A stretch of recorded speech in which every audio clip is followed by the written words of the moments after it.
welcome back to the Citizen Channel. We're all staying safe and well. Another episode of I Didn't Know That. We're going to look back at, most of the programmes I look back at these days. The games didn't work out too well, but we've got one of the better programmes this season so far. We're going to look at the Crystal Palace programme. Great cover, a little bit more on that in a moment. Of course, the game didn't go so well, as most aren't at the moment, as I'm recording this. But we'll have a look at any facts and oddities within that programme. Say a really nice cover.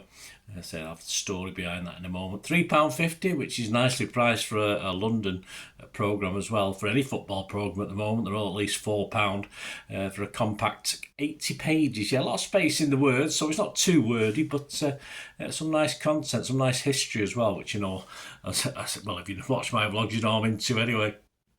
Right, what didn't we know, or did we know, or what have we forgot about Palace? Well, let's get back to that cover story. Yeah, Palace are celebrating 100 years at Selhurst Park. So today they've headed back to 1962, but with a little bit of a modern twist to it, yes. Under the floodlights, 3rd Division Palace welcomed legends Real Madrid for a friendly. This was, of course, I'll tell you why, more on these floodlights in a minute. It was a Real Madrid with the likes of Puskas and Stefano imaged, and in the mud and rain under the brand new lights, Palace could be proud of only being beat 4-3. Yeah, quite right too. I think a couple of weeks later, Real Madrid went on to beat Benfica in the European Cup final. The Palace player, well, yeah, he's not from that time. He's not from 1962. They put Daniel Munoz into there. My apologies for that pronunciation. A nice touch, just putting a little bit of a new twist on an old cover. Great cover, just like the cover. You know me and programme covers. We'll do have one at the end of the season. This will be up there at the top, I'm sure. Munoz himself is the main player article in the programme. He's a boyhood fan of Nacional in Colombia. He says the fan support make the club bigger and it feels the same at Palace. They are always cheering or screaming. I don't usually hear him when we're singing, but I see his point. They're cheering and screaming a lot when they're winning or the start of the game, but not necessarily all the game. I think they're a little bit overhyped, the Palace fans. They certainly are away from home as well. He used to play in the streets with 2 stones as goalposts. We used jumpers. Perhaps he couldn't afford jumpers, or it's too hot for jumpers over there. And we had a lovely park opposite where I lived as a kid, so that was fantastic anyway. So we didn't have to play in the streets, although I did play in the streets occasionally if I went to a mate's house or something like that. Played in the house, played in the front room, played football wherever I could. He's been at Palace since January 2024, and the first thing he noticed was the rain. Hang on, that's our claim to fame, not in London, saying it's rainy in London. His nickname is Fan on the Field. Yeah, as he played for the club he supported as a kid. Well, there'll be a few of those nicknames knocking around, certainly in English football, but anyway, it makes sense, I suppose, over in Colombia. 100 years of Selhurst Park. Yeah, this is a little piece in the programme. They erected back to the floodlights. They erected a basic system of floodlights back in 1953. 4 clusters of 12 lamps on the roof of the main stand and 4 groups placed on poles strung along the Park Road terracing connected by cables. I thought that's what they had now. All right, I'm being cruel. At the time, only friendlies could be played under the lights. In 1956, league games were given the go-ahead under the lights if both clubs agreed to it. And in 1961, 4 huge pylons were built, and the Madrid game, which we've already mentioned earlier, was one that opened those new lights in April 1962. And in this game, Palace wore shirts of a special material to reflect the lights. Yes, you've always had interesting shirts. A bit more of that in a moment as well.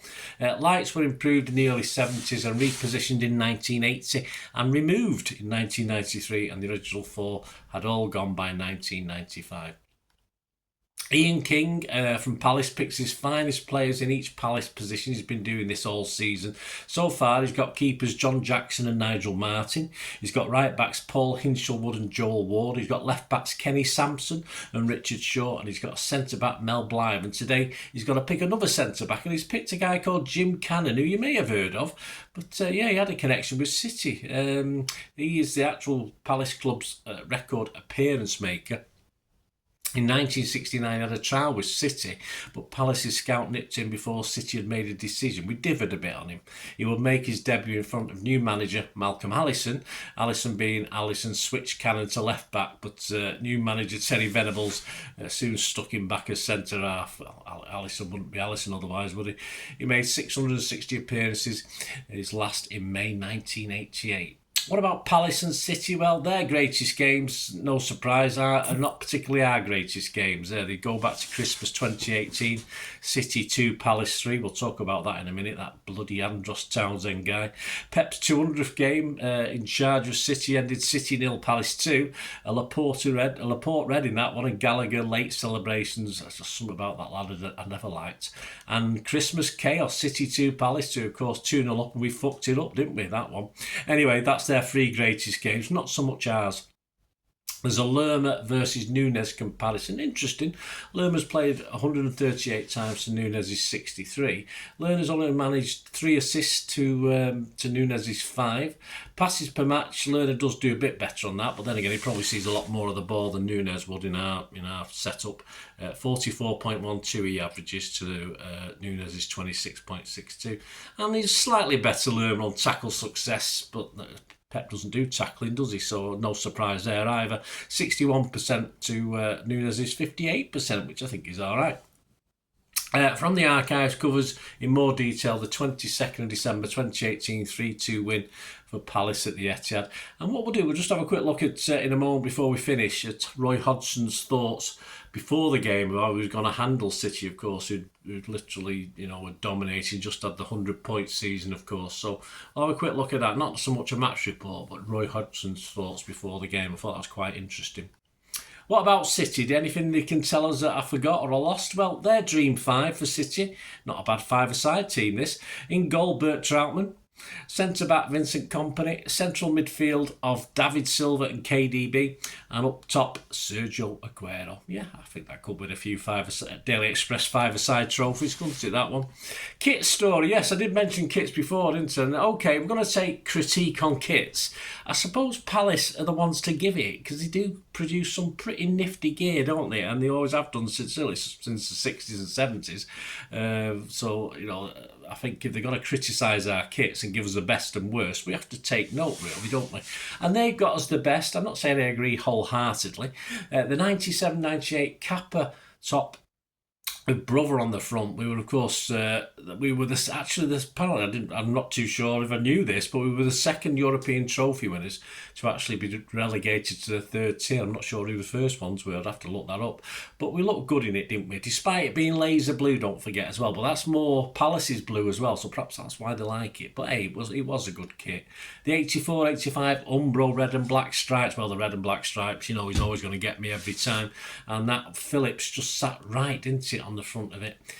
So yeah, again, I can't disagree. Now the worst are interesting. They've got the 2016-17 Nike Etihad Airways with darker blue sleeve. Now I don't own one of them. That's only because I couldn't really afford to buy shirts in those days, and I didn't know of any cheap places to buy them that you can now. But I liked it. I thought it was all right. I have nothing against that shirt, but of course Palace didn't like it. And the 2019-20 Puma Etihad yellow to pink gradient shirt, of course, he didn't like that very much. Apparently this was not a cult classic according to Palace. It probably wasn't. I don't see many knocking about. Well, if you're a fan of fruit salads or refreshers, it sort of worked, didn't it? But other than that, yeah, again, it's not one I own, but again, it's not particularly a season I bought any shirts anyway. So let me know what you think of those guys, the best and the worst. Do you agree? Back to that master tactician, of course, as he's a lovely old man. He is a lovely man. Roy Hodgson, lovely man, full stop. I don't have to say old, do I? The thoughts of Roy Hodgson before their win over us in Christmas 2018. So let's just have a quick look at what's said and get my eyes in. In fact, I'll swap glasses because I can read a lot better with my older glasses for some reason. These new ones I had to test and they worked fine, but when it came to it, I couldn't do it. Right, from the archive, Crystal Palace have some special memories against City over the years, but one surely stands out above the rest. Roy Hodgson lifted the lid on masterminding one of our greatest Premier League victories in his very own managerial masterclass. In late 2018, City were top of the game on the back of the first ever 100-point season. They were battling Liverpool for a second successive Premier League crown and had only lost twice at the Etihad in 2.5 years. More personally, they had put 5 past Palace on both the Eagles' last 2 visits. But for Hodgson, any discussion of those defeats are unnecessary. It's the sort of thing I read about people supposedly saying or doing, he says. But in my experience, it's not a question of bringing the players in and saying, listen, you lost the previous 2 games 5-0, now you can win this one. It's a meaningless conversation. Instead, forensic tactical analysis and meticulous preparation were key. Did Hodgson say that? Hodgson relays how he addressed the players. He said, it would have been right, this is what we've got to do, he explains. This is them, this is what they do, and this is what they're good at. This is what they're going to come across problems when they got the ball, and this is how we're going to work to defend. Make sure they don't get into the spaces they want or get the shooting opportunities they want. Then when we can win the ball, we're going to exploit the fact that they are flooding players forwards. We're going to move and recreate the attacking shape of our team after being in a defensive mode. With the build-up complete, it was up to the players to carry out their instructions. I remember very well when a remarkable job Wilfried Zaha did as a lone centre-forward, Hodgson recalls. We doubled up down the left-hand side with Patrick van Aanholt and Jeffrey Schlopp, and with Max Meyer and Aaron Wan-Bissaka down the right.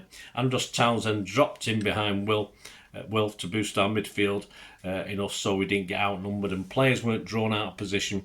Wilf was left to do a fairly long striking role for us, making sure he occupied their defenders. He never gave them the opportunity to come forwards too much themselves, and he was always looking for us to get the ball out to him and stretch him when we had possession.